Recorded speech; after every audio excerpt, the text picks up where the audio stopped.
नमस्कार. आज आपण एका नवीन कला विश्वात प्रवेश करतो आहे. मार्वल क्रिएशन्स तुमच्यासाठी एक नवीन कला विश्व घेऊन येत आहे. यात आपण शिकणार आहोत क्रोशियाबद्दल. भारतात फार पूर्वीपासून क्रोशियाचा प्रचार आणि प्रसार झालेला आहे. तुम्हाला आठवत असेल तर तुमची आजी किंवा आत्या किंवा मावशी यांच्याकडे दोऱ्याचे रुमाल्स, पडदे असं तुम्हाला दिसत होतं. ते दोऱ्याचे पडदे, रुमाल आता नवीन पद्धतीने पुन्हा करण्याचा आपण प्रयत्न करू. त्यासाठी काय काय लागणार आहे? आपल्याला शिकावं लागणार आहे क्रोशिया. तर क्रोशिया काय असतं? एका सुईवरचं विश्व,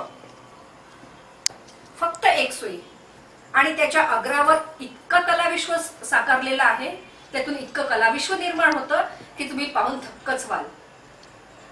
हा व्हिडिओ करण्याची गरज किंवा इच्छा याच्यासाठी निर्माण झाली की मी बघितलं की नेटवर खूप सारे इंग्लिश व्हिडिओज तयार आहेत, पण आपल्या मराठी भाषेत याचा प्रचार आणि प्रसार काहीच झाला नाही. म्हणून हा माझा प्रयत्न.